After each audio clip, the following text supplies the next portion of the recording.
આજે જે મેં મદદ કરી છે એ મારું નસીબ છે અને હું નિમિત્ત છું. ભગવાને મને ગાઈડન્સ આપે છે. આવા 50 ગ્રહ કર્યા અને આ 51 છે. કેવી તકલીફ પડી જીવનમાં? શું તકલીફ પડી મને કહો. હું તો બહુ ઓલું થયું. શું તકલીફ પડી મને કહો. ખાવા પીવાના વાંધા પડતા હતા. બરાબર. બધા થોડું થોડું આપતા હતા, અમે ખાતા હતા. તો તમારું રહેવા તો ઘર તો હવે બન્યું, તો તમારું રહેવાનું ક્યાં થતું? કારખાને. કારખાને તમે સૂતા? કેમ કારખાને? હા, ઘર હતું નહીં ને એટલે. હા, મારું મકાન બની ગયું એટલે મને બહુ સારું લાગે છે. અને પહેલાં હું બહાર સૂતો હતો, ત્યારે ઘરે સૂવું છું. એટલે હું બહાર સૂતો હતો વિશાલભાઈને ત્યાં છેલ્લા દશકમાં વર્ષથી અહીંયા સૂતો હતો. તો માતા પિતાની સત્વછાયા ગુમાવેલ સંજયભાઈ અને પૂજાબેન કે છેલ્લા 15 વર્ષથી એટલું બધું સંઘર્ષમય જીવન જીવી રહ્યા છે કે આજે આપણને આંસુ આવી જાય. કારણ કે એની પરિસ્થિતિ અમે લોકોએ જોઈ છે કે આજે એને ખાવા મળશે, કાલે મળશે કે નહીં, આવી પરિસ્થિતિમાં એ લોકો જીવન જીવ્યા છે. ત્યારે આ આજુબાજુના જે કાંઈ લોકો જે છે એટલી બધી એને મદદ કરી છે કે જીવન એ સારું એવું જીવી શકે. અને એના માટે સૌ ગામ લોકો, આજુબાજુના વિસ્તારના લોકો આજે એને જમવાથી માંડીને, કપડાથી માંડીને સૌ. અને કારણ કે બીજું તમને વાત કરું કે એ જ્યાં સુધી છેલ્લા 5-10 વર્ષથી એ મારા ઘરે જ સૂવે છે. મંડપ ડેકોરેશન છે અમારે, અને ત્યાં એનું ગોડાઉન છે ને એમાં એ પોતે સૂવે, આખો દિવસ કામે જાય. સુરેન્દ્રનગર જિલ્લાના દુધરેજમાં છું. પૂજા અને સંજય આ બંને ભાઈ બહેન છે. બંનેને માતા પિતા છે નહીં, એટલે છત્રછાયા તેમને ગુમાવી છે. પણ સૌથી વધારે તકલીફ તો એ હતી કે માતા પિતા તો નથી, પરંતુ છત જે જીવવા માટે જોઈએ, રહેવા માટે જોઈએ, છત નહોતી. તો આજુબાજુના લોકોએ ખૂબ ચિંતા કરી. એમની જે પીડા છે એમાં તેઓ ભાગીદાર પણ બન્યા. એમને સતત જરૂર પડી ત્યાં એમને સપોર્ટ પણ કર્યો. સંજય બિચારા બીમાર પડ્યા તો આજુબાજુના જે લોકો છે એમને સહયોગ આપ્યો છે. આ વાતની જ્યારે હાર્ટ ફાઉન્ડેશનને ખબર પડે છે કે આ બંને ભાઈ બહેનને જરૂર છે, ઘરની જરૂર છે, અને આમ જો તો ઘરના એક વડીલની જરૂર છે, તો નીતિનભાઈ શાહ આપણી જોડે છે કે જેમને અમને ઘર તો બનાવી આપ્યું છે, એમના ઘરમાં જે ગૃહ પ્રવેશ કરાવ્યો છે, પણ ન ખબર પડતા એમને એક વડીલ પણ મળ્યા છે એવું માનું છું. અને હૃદય એક નામ આપ્યું છે. તો સર હું માનું છું કે લોકોને જ્યારે સેવાની વાત આવે અથવા તો જ્યારે ભક્તિ કરવાની વાત આવે તો હૃદયમાં જે બેઠો છે ભગવાન એને જોવાનો હોય. તો તમે એમના હૃદયમાં બેઠેલા ભગવાનને જોયા છે અને ન ખબર પડતા તમે ભક્તિ કરી છે. એક વાત કરો સર કે આજે આપણે કેવી મદદ કરી છે? આજે જે મેં મદદ કરી છે એ મારું નસીબ છે અને હું નિમિત્ત છું. ભગવાને મને ગાઈડન્સ આપે છે. આવા 50 ગ્રહ કર્યા અને આ 51 છે.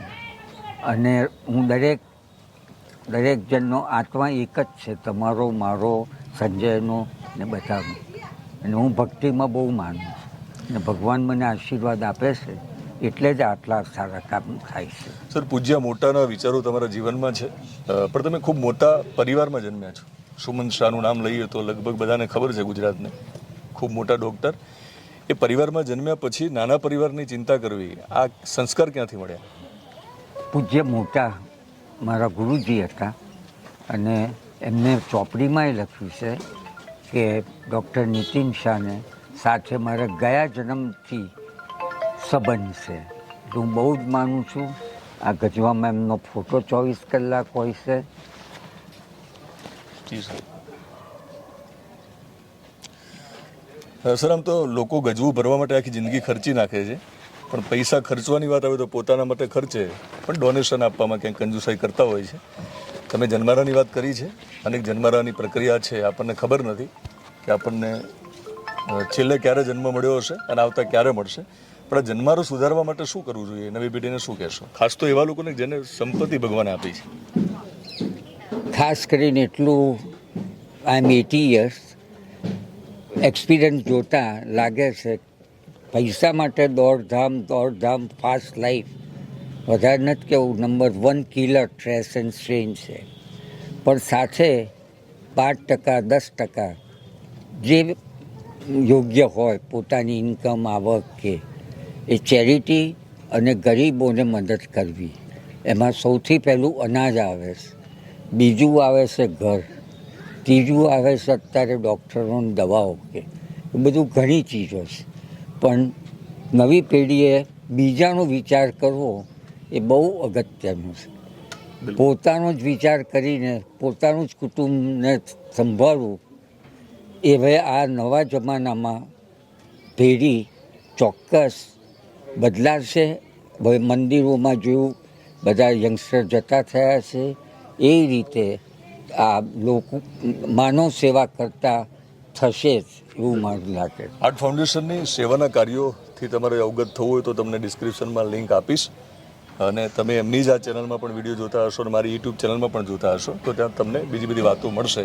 પૂજા, થોડી વાર આવવાનું છે, થોડુંક બોલવાનું છે. આ કેવી તકલીફ પડી જીવનમાં? શું તકલીફ પડી એ મને કહો. હું તો બહુ ઓલું થયું. શું તકલીફ પડી મને કહો. ખાવા પીવાના વાંધા પડતા હતા. બરાબર. બધા થોડું થોડું આપતા હતા, અમે ખાતા હતા. તો તમારું રહેવા, તો ઘર તો હવે બન્યું, તો તમારું રહેવાનું ક્યાં થતું? કારખાને. કારખાને તમે સૂતા? કેમ કારખાને? હા, ઘર હતું નહીં ને એટલે. બરાબર. તો કારખાને તમે કામ કરતા હશો, મજૂરી કરતા? ત્યાં શું કામ કરતા? અહીંયા આડું અવડું ખાવાનું ખાલી થઈ જાય. બરાબર. તો આમ તો તમે મેં કીધું છે કે સંજયભાઈ નહીં બોલે, એટલે સંજયભાઈને કદાચ પ્રયત્ન. સંજયભાઈ બોલશો થોડું? આવો અહીંયા આવો. આવો એટલા માટે બોલાવડાવું છું. આપણે કંઈ આ લોકોને બતાવીને કશું કરવું નથી, પણ તમારા જેવા ઘણા બધા લોકોને જરૂર છે, આવા લોકોની, તો એમના સુધી વાત પહોંચે. આજે કેવું લાગે છે? કારણ કે એટલી બધી પીડા છે, એ પીડામાં આજે એક દવાનું કામ આ ડૉક્ટરે કર્યું છે. હા, મારું મકાન બની ગયું એટલે મને બહુ સારું લાગે છે.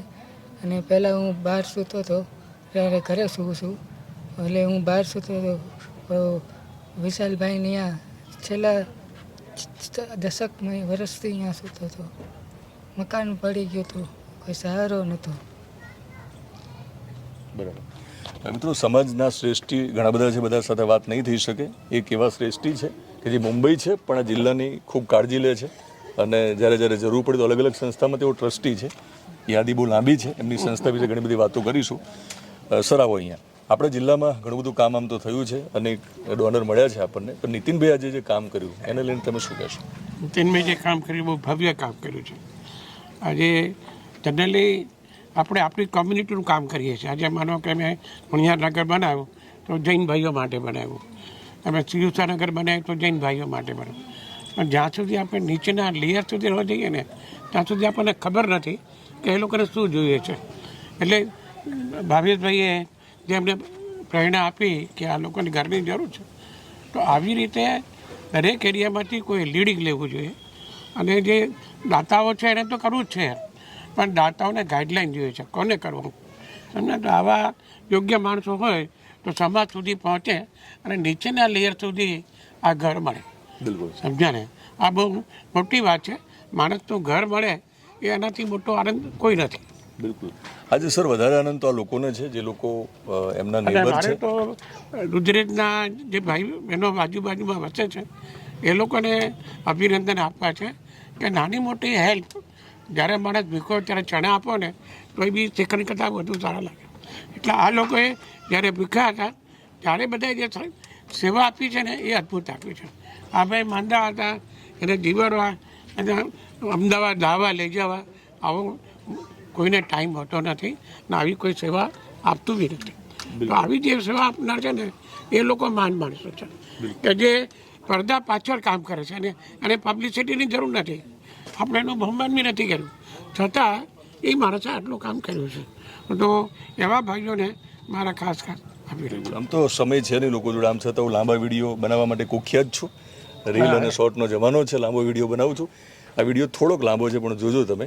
ભાર્ગવને અહીંયા બોલાવીશ, પછી વિશાલભાઈને એમના ભાઈને બોલાવીશ, તમારા બધા વતી કે તમે આ લોકોને જે સપોર્ટ કર્યો થોડીક વાત કરવી છે. આવો અહીંયા.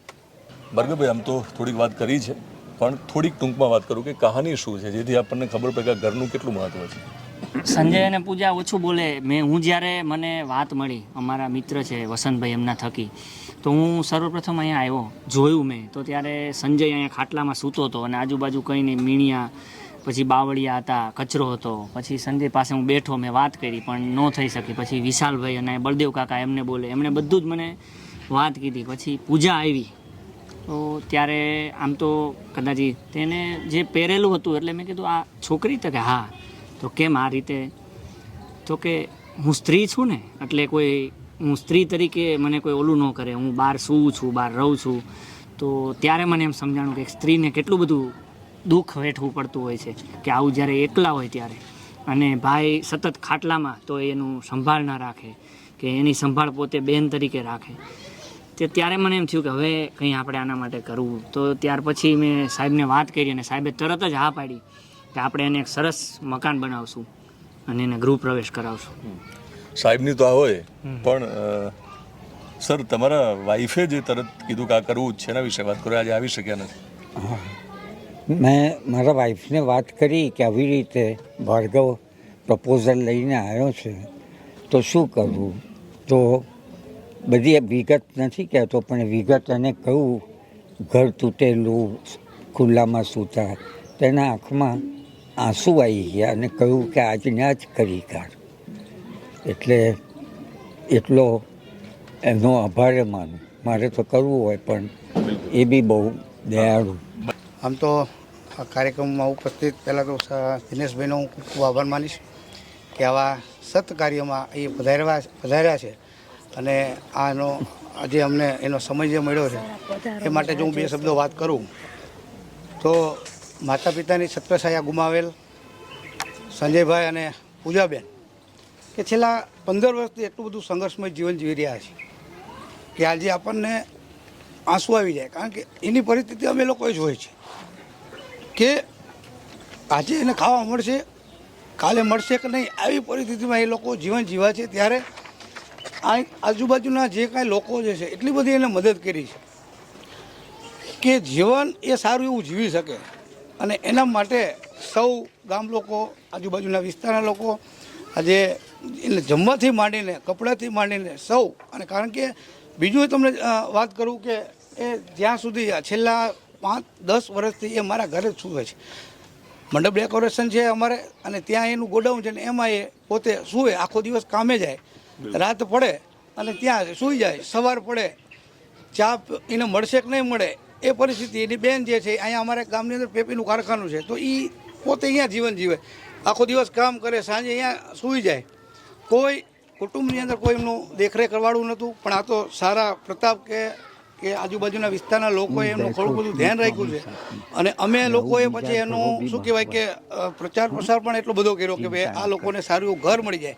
તો અમે ઘણા બધા જે કામ કરે છે, જે આર્થિક રીતે જે ખરાબ જેની પરિસ્થિતિ હોય અને જે લોકોની મદદ કરતા હોય છે એવા લોકો સુધી અમે પણ મેસેજ પહોંચાડ્યો. અને છેલ્લે અમને કહેવાય ને કે નીતિન શાહ સાહેબનો સંપર્ક થયો અને ભાર્ગવભાઈ સાથે વિશાલભાઈ, જિગ્નેશભાઈ વાઘ, બળદેવ કાકા, બળદેવભાઈ પરમાર, જે કાંઈ લોકો આપણે સહકાર મળ્યો છે બધા એનો સહકાર લઈને આજે સરસ મજાનું પૂજાબેન અને સંજયભાઈને ઘર મળ્યું છે. એ બદલ હું સર્વે આજુબાજુના વિસ્તારના અથવા મિત્રોનો હું આભાર વ્યક્ત કરું છું. અને ખૂબ બળદેવ કાકા સતત એ સવારે આખો દિવસ કામે જાય અને સાંજે વળી પાછા અહીંયા આવી જાય, અથવા તો રજા મૂકીને પણ એ પોતે અહીંયા પોતે સમય આપ્યો અને અમારા ભાઈને પણ જમવા માટે ફોન કરવો પડે કે હવે જમવાનો ટાઈમ થયો છે. એટલે એવી પરિસ્થિતિમાં આખો દિવસ સતત અહીંયા છેલ્લા 3-4 વર્ષથી હું જોઉં છું.